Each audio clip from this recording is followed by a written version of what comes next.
which is the Brandy Melville. I actually got this one I got from ASOS, but it's like the Brandy Melville sort of a tattoo choker.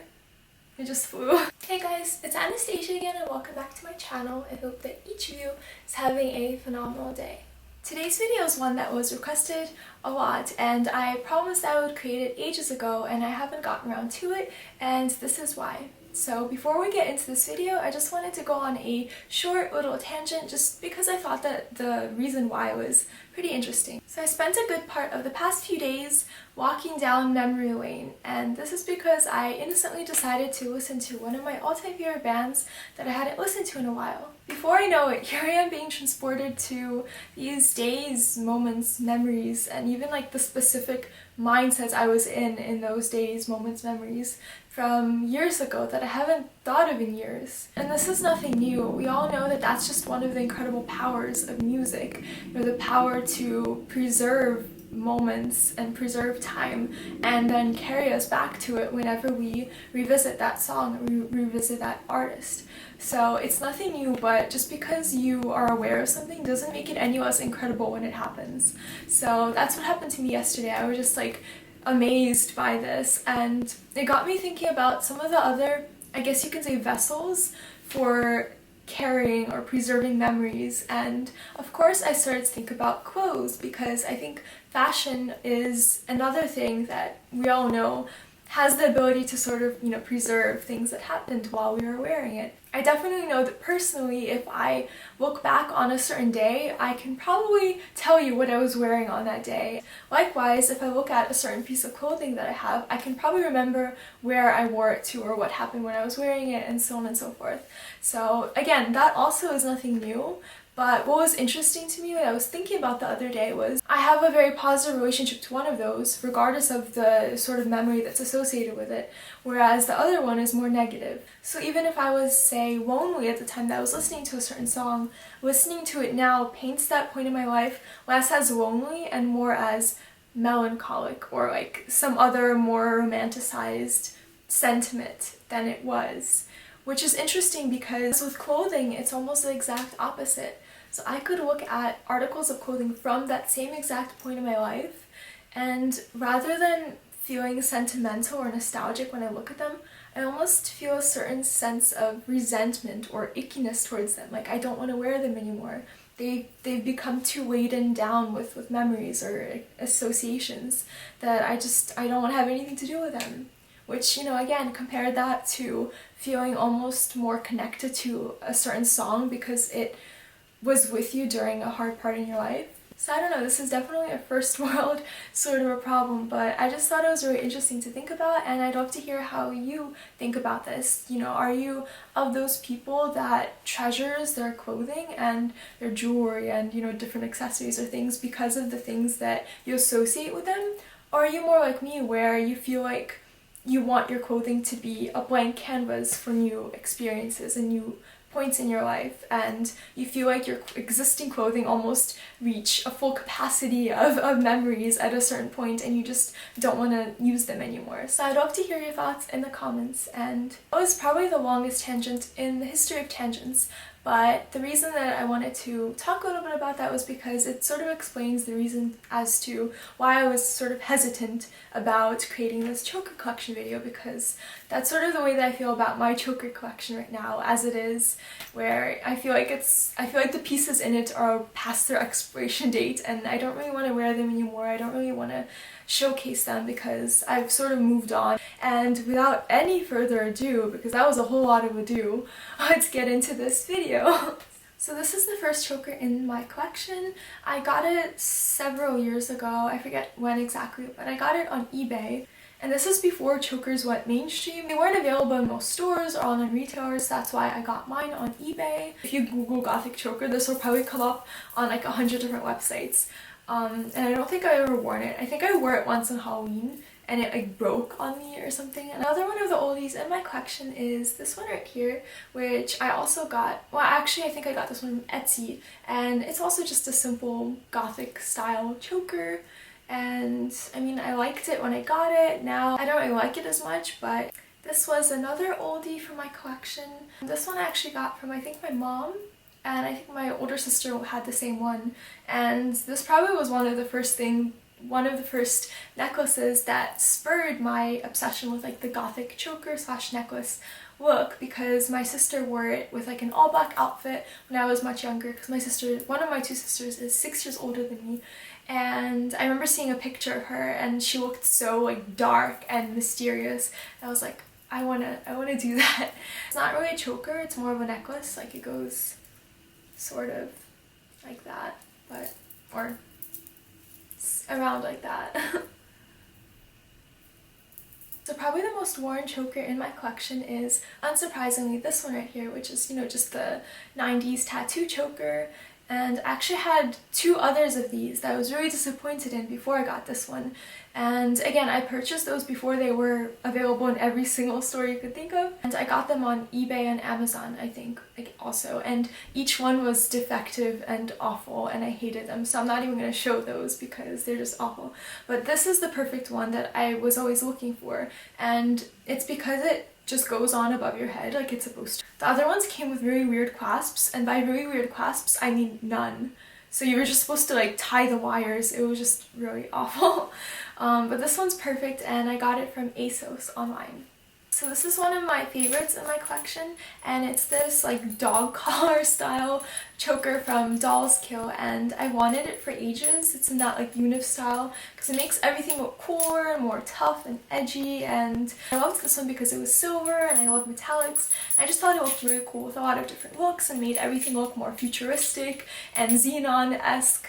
So that's why I got this one. The only thing that I didn't like about it that I found disappointing was that the metallic paint peels off very easily. So if you look at the back, you'll see that it all came off like the first 2 times that I wore, probably the first time that I wore it. So that's disappointing, but I still really like how it looks. It also isn't the most comfortable thing in the world, but that's to be expected with this sort of a choker. So next I have this little guy, which my oldest sister actually made for me, and I think it's really pretty and I love it a lot. I don't think I wear it very much. I probably wore it maybe once or twice only, actually. Not because I don't love it, but because I just don't wear much purple. I usually just stick to a grayscale palette. So I won't be getting sick of this choker anytime soon. Also because it's definitely an exception to the rule that I was talking about earlier, where I get kind of sick of my clothes and don't want them anymore. If it has such strong sentimental value attached to it, like someone made it for me or someone in my family gave it to me, obviously that's an exception, not the rule. I also thought I would show this guy right here, which isn't a choker, it's more like a collar necklace, but I think my other sister gave it to me and I've always loved it. I also don't wear it much because it's purple. I love the color purple, I just don't wear it much because I don't wear colors much. But I thought it was beautiful, and it's definitely like a statement necklace. But I thought I would show this anyway because it's quite unique and cool, and I'm not sure where she got it. Probably from eBay or something. Or maybe from like a TJ Maxx or a department store. I'm not sure. But next, I thought I would show this guy, which is also along the similar vein as the one I showed previously, because it also isn't really a choker, but it's more of a collar necklace, so it kind of fits the bill. But I think this was given to me by my mom. Maybe my sister, I think my mom, as a gift. So I think she also probably got it from online somewhere, I'm not really sure. But I also thought it was beautiful. I don't wear it much because it's green, but I thought I would show it as well. Then this little guy I also got as a gift from my mom from ages ago. And again, this isn't a perfect choker. I would love it so much more if it was. I would wear it a lot more, but it kind of is too loose on my neck and it hangs much lower than a choker, so that's why I don't really wear it that much. But I really like the crystal part of it. And both of the chokers I am about to show you are from a brand called Pretty Attitude Shop, which I think are awesome. So this first one, you guys probably have seen in one of my older videos, I got as a present from my oldest sister. And it's this like Victorian pearly choker. I don't wear it much anymore. I think it's really pretty, but it's like very Victorian in style, and it doesn't usually match a lot of what I wear, but I think it's very beautiful. I loved the quality of that first piece, so I ended up getting a second one, which is this guy. You've probably seen this one a lot because I used to wear it a lot in my older videos when I started my channel, and I love it. It's very intense, very gothic, but I think it's very beautiful. It makes every outfit look so much more rich and vivid and romantic, so I really love this. As far as comfort goes, a lot of chokers obviously aren't the most comfortable jewelry items because they can be constricting on the neck, but that isn't the case with this necklace. It's very comfortable and very pretty, so yeah. Next we move on to the part of the video where I share my secret trickery or treachery, or yeah, basically tricks up my sleeve, which is that most of the chokers I wear aren't actually chokers. I just have this knack for making chokers out of anything. So if you ever see me wearing like waist trim of some sort or like crochet trim, oftentimes it's actually just a piece of trim that I tied around my neck in a bow at the back because I just found it and was like, oh, this would be a cool choker, let me try it on, and then it looks like a choker. So I also do that where I just have a skinny black cord and I put just small little pendants that I have on it and I tie it around my neck. Another example of this is just like this velvet band that I just tie in the back and I put a little thing, a little pendant on it and wear it as a choker. To step up my DIY choker game, what I recently tried doing was attaching like little clasps on the back of a cord. So this one I actually made from cutting up an old headband, or like I made two. So the one that I'm wearing right now, I made through, the clouds are moving so fast and they're so pretty. And this one right here, which I'm obsessed with because I can wear it with white outfits, like white on white, white monochrome looks, which I'm really excited about. And I just used pendants that I've gotten from as gifts from my mom probably and my sister.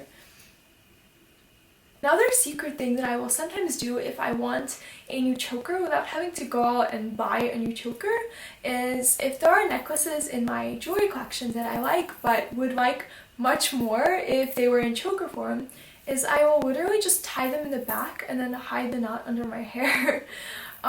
Which I actually did with this necklace right here, which I got from Free People as a present for one of my sisters for Christmas a few years ago, but my sister found it scratchy to wear, so she ended up giving it right back to me, and you might remember it from my end of summer lookbook. So one of the styles of chokers I've been really in love with lately are the metallic variety, so ones that aren't just like made of trims or cords or anything like that, but are actually wrought of silver or gold. I think they're really beautiful. And recently I've devised a way to cheat the look without going out and buying any choker. So if you have silver or gold or whatever metallic you prefer, chains lying around in your jewelry chest, what you can do is actually link them up like I did here. So I have this thick chain and then like a more delicate one here, and I've just linked them up at the clasps and it creates a really long chain. And what you can then do is twist it and layer it so it turns into a little layered choker like that. And I've tried doing this with several different styles and lengths and thicknesses of chains, and each time it's almost like a different sort of a look, and I really like it. And another thing that you can do is you can add small pendants to this layered look, and then when it layers it becomes almost a necklace of its own. So I've done it with a tiny silver cross that I have and other various things like that, and it ends up looking really cool, I think. So that's just another trick that I've had up my sleeve for creating chokers where there are none. So this concludes my choker collection. I might have left some things out, I'm not sure. If I did, it wasn't intentional. But yeah, I hope you enjoyed this. Let me know if you have any more questions, and let me know what your favorite pieces in my collection are down in the comments below. Thank you so much for watching, guys. Don't forget to give it a big thumbs up if you did enjoy it, and subscribe if you're not subscribed to my channel yet. And I hope you have a beautiful day. I love you. Bye.